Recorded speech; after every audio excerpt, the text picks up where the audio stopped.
Hey everyone, Scott here to discuss I, Robot, starring Will Smith, Bridget Moynihan, Bruce Greenwood, James Cromwell, and Alan Tudyk, directed by Alex Proyas.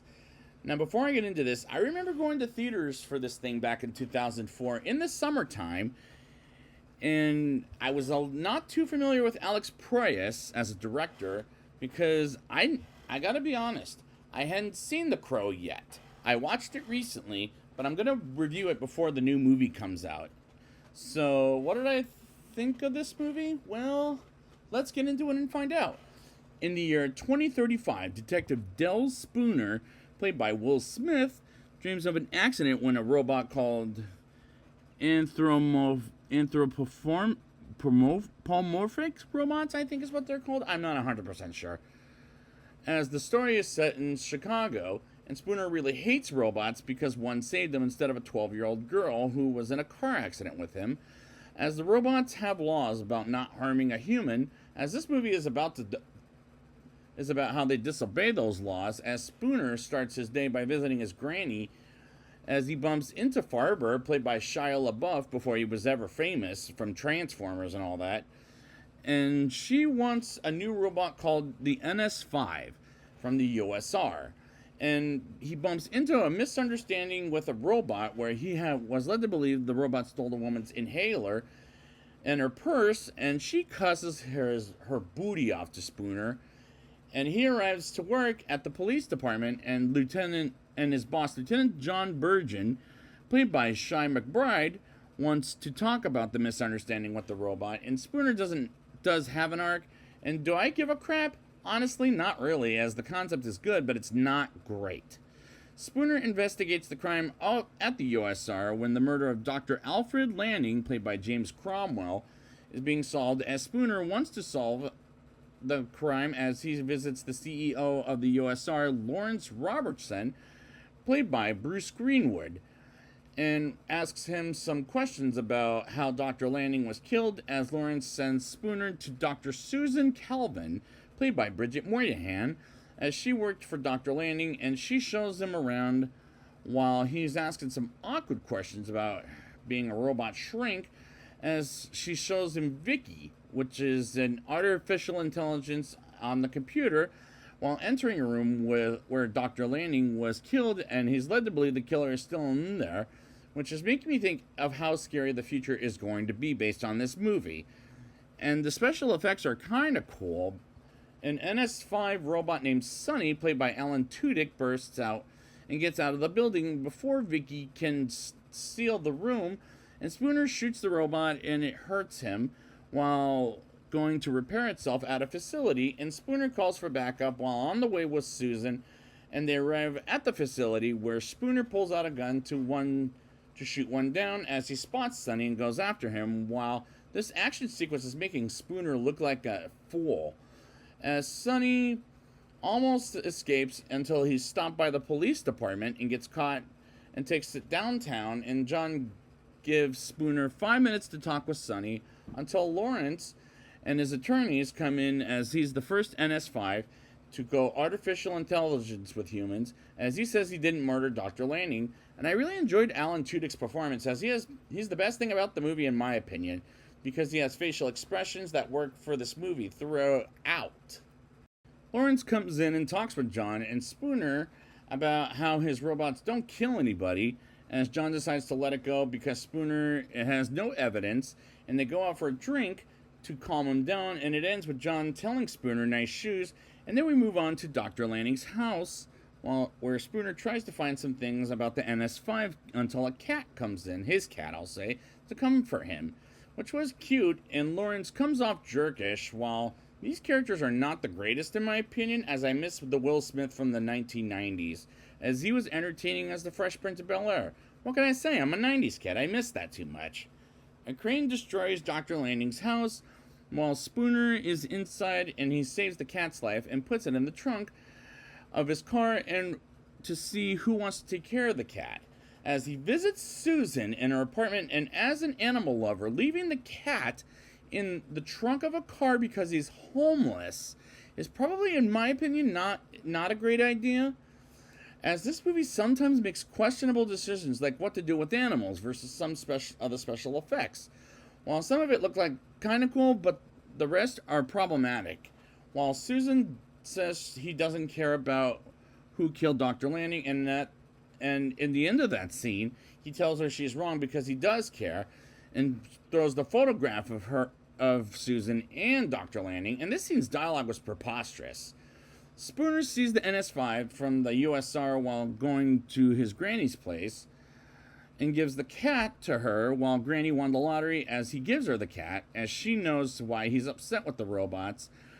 And it happens to be because because one of them saved him instead of a 12-year-old girl we see from the beginning of the movie, which kind of makes sense as this movie is so far entertaining me but from the start, but will it entertain me the rest of the way?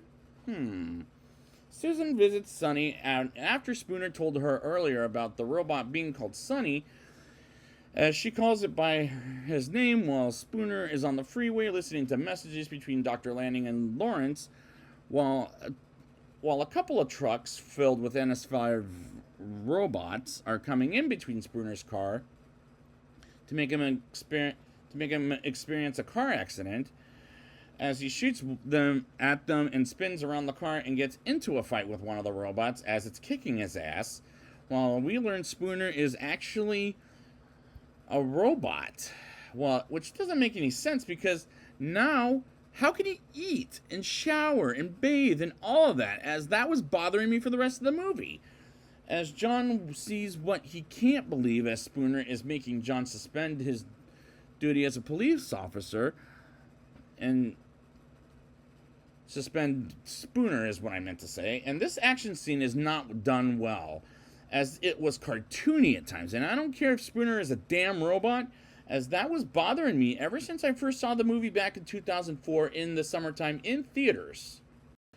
Susan tells Spooner about how Sonny wants to be his own person, as I'm believing he's going AI while stopping by his place, and she sees his scars, and he explains the origin on why he really hates these robots so much, and it's the same explanation I brought up at one point in the show, as we learned the 12-year-old girl was named Sarah, and she wanted to be a dentist, and the robot instead picks him to stay alive over Sarah, as he feels guilty, and I don't give a crap at this point.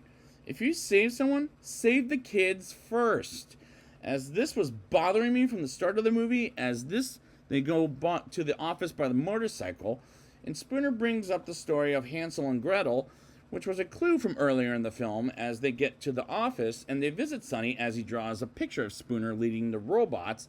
And that's some great art, as he draws it rather quickly, and as it's his dream until some guards take them into Lawrence's office. And once again, and none of this is making any sense, while Sonny is the best character in the movie in my opinion. Spooner and Susan get to Lawrence's office, and Lawrence tells Susan he's been suspended, and Spooner gets some coffee, as he tells her privately how dangerous Spooner is, as Spooner sneezes and says, "I'm sorry, I'm allergic to bullshit, excuse my French," which is a line I quote sometimes, as it's the best line in the movie, and at best, it's laughable. While Spooner broke out one of the guard's wrists, as the other one touches him, and he threatens to break his wrist, while Susan performs a brain surgery on Sonny, like they need to fix his mind, while Spooner looks around an abandoned place where the robots, as the new NS5 robots, beat up the robots before. And this movie is kind of falling apart, as director Alex Proyas does a bad job at making this movie likable, while some of the robots look like ants on an ant farm. And that's a quote I got from Roger Ebert, and I actually happen to agree with it in so many different ways. And despite I'm going to review his original version of The Crow later this year, but I get the impression this director did his homework on artificial intelligence, but not telling the story properly. Spooner runs for his life as the old robot saves his life from the NS5 robots, as he calls Susan and her robot goes AI on her, as well as Granny, and they start going rogue and with the bright red lights as they start a curfew, as Farber gets attacked by the NS5 robots, One of them, I'll say, as they also attack the police station while John is shooting them and getting knocked down like a badass, and blackouts going around and Susan tries to get out of but her robot won't let her until Spooner shoots it down, while Farber and the only humans going to the war with the robots as they're beating them up, and one goes after Farber while Spooner gives the gun to Susan, and she shoots a robot with her eyes closed, which reminded me of Kate Brewster shooting a Terminator robot in Terminator 3 Rise of the Machines. And they go in the USR building, and C. Lawrence is killed by the robots, and Sonny joins Spooner and Susan on the action, and they have to destroy Vicky before she takes over the world. And once again, the robots look like ants, as that was bothering me from the get-go. Sonny at first betrays Susan and Spooner until he winks with his eye, which was an okay fooled you kind of moment, and the robots start climbing the walls like ants, and Sonny has an action sequence with two other NS5 robots and beats their asses, while Spooner and Susan get to Vicky, where they have to shut her down for good, while the fight scene was very cartoony in an animated kind of way, and Spooner does eventually find a way to destroy Vicky, while Sonny saves Susan and throws a stick-looking machine to destroy Vicky at Spooner, and Spooner stabs Vicky and it destroys her for good, and the lights all over the city of Chicago goes back on, and the military decides to get rid of the NS5 robots as Sonny goes with them, and he confesses Dr. Lanning told Sonny to kill him, and says his goodbyes to Spooner and Susan as Spooner winks at Sonny with his eye, and Sonny was the one who was in his own dream. And did the climax make sense? Honestly, not really, in my opinion. Well, it's entertaining in its own way, but there's a reason I have a rating for this movie, and let's get to it. Now it's time for my rating. I'll give this movie a 4.6 out of 10. Some of the special effects looked cool, while others did not, as there were times the robots looked like ants on an ant farm, like I'm going to bring up Roger Ebert's quote. While these characters are not very likable, as I do miss the 1990s Will Smith as the Fresh Prince of Bel-Air, as he's not very good in this movie, and neither are any of the characters, as Alan Tudyk stole the show in my opinion. And he was the best character in this whole stinking movie. The action sequences were sometimes looking very cartoony, and I didn't care if Spooner was a damn robot, as that was bothering me since I first saw this back in theaters in 2004 in the summertime, as I didn't care for this movie while it's entertaining at times, but it's not a great movie in my opinion.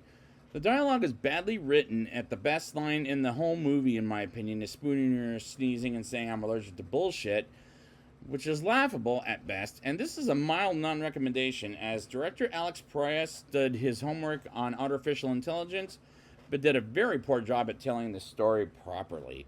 So I'd like to thank you guys for joining me for this review, and until then,